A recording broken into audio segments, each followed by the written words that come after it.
কয়েক ঘন্টা ধরে নরসিংদী ডিম হলিডে পার্কে ঘুরতে ঘুরতে এমন মতো ধরছে কিন্তু মতনে জায়গা পাইতাছি না বিশ্রায়া। আমি আবার প্রকৃতির মাঝে মূত্র বিসর্জন করতে স্বাচ্ছন্দ্য বোধ করি, এই কারণে মানসম্পন্ন একটা প্রকৃতি খুঁজতেছি। তো মানসম্পন্ন জায়গার কথা চিন্তা করতে করতে একটা সময় আমার মাথায় এলো সুইমিং পুলের কথা। যেমন কথা তেমন কাজ, মূত্র বিসর্জন করার লেগে আড়া লাগা দিছি সুইমিং পুলের দিকে। আপনারা আমার আড়ার স্টাইল স্বাভাবিক দেখলেও ভিতরে কিন্তু আমার ফাইটটা দিতেছে গা। আহা কি সুন্দর নীল প্যান্টের ভিতরে মূত্র বিসর্জন করে আমি কথাটা চিন্তা ভাবনা করে আমার মনটা উতাল ফাতাল করতেছে। এটার ভিতরে ডোয়ার আগে আমার 450 টাকা আনিছে গা। মনে মনে ভাবদাসি কুদ্দুর খানি মুতার লেগা 450 টাকা দিয়া লাইলাম। ভিতরে ঢোকার পরে ঘুরা ঘুরা দেখতাছি কোন জায়গাটা বেশি সুন্দর, কোন জায়গাটার ভিতরে যায় মূত্র বিসর্জন করলে সবচেয়ে বেশি ভালো লাগবো। এন্দা দেহে একদল লোক কই জানি আইটা উঠতাছে, উফরে কি বিরিয়ানি টিরানি দিব নাকি? আচ্ছা যাইয়া দেখা লই। এনয়া দেহে সবাই মিল্লা দিলে একটা গুহার ভিতরে ঢুকতাছে। আমারও মনটা চাইলে ওই গুহাটার ভিতরে ঢুকতাম, কিন্তু মনে মনে আবার ডর লাগতাছে যদি গুহাটার ভিতরে যায় আটকা জায়গা। নিজের ডর বইটার একটা সাইডে রেখা ঢুকিয়া গেছি গা গুহার ভিতরে। ওরে সেই মজা তো এটার ভিতরে। মজা কইতে কইতে তো উক্কুর দায়া ফানিটার মধ্যে পড়ছি। এই আমি কই এত কিছুর মাঝখানে তো আমি বুঝলাই গেছিলাম গা আমার যে মুতো দশটা। আচ্ছা মুতন যাইব পরে আগে ফিসলা খাইয়া লই।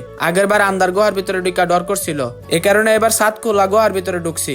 ও ফিসলা খাইয়া তো সেই মজা লাগতাছে। আর পিছন দিক দাদা আমার মামা তো ভাই সিয়ামে খালে আমার দাগ খাইতাছে। একটানা 3 ঘন্টা পানির ভিতরে ডোবাডুবি করার পরে আমি সিলিন্ডার করে লাইছি। আর আমি পারতাম না, মাপ চাই দোয়া চাই, আর পারতাম না। চলো বাড়ির দিকে যাই। আর একটু যদি পানির ভিতরে ডুবাইতাম তাহলে আমার অ্যাম্বুলেন্স তো বাড়িতে নেওয়া লাগতো। তো আজকে ভিডিওটা এতটুকু পর্যন্ত। ভিডিওটা কেমন হয়েছে অবশ্যই কমেন্টে জানায়েন। যারা যারা ভিডিওটার মধ্যে কোন পর্যন্ত একটা রিয়েক্ট দিয়েছেন না তাড়াতাড়ি করে একটা রিয়েক্ট দিয়ে দেন। আর ভিডিওটা ভালো না লাগলে অবশ্যই একটা শেয়ার করে দেন। আর দেখা হইতাছে নতুন আরেকটি ভিডিওতে। ততদিন পর্যন্ত ভালো থাকুন, সুস্থ থাকুন আর নিজের দামি জিনিসের প্রতি খেয়াল রাখুন। আল্লাহ হাফেজ।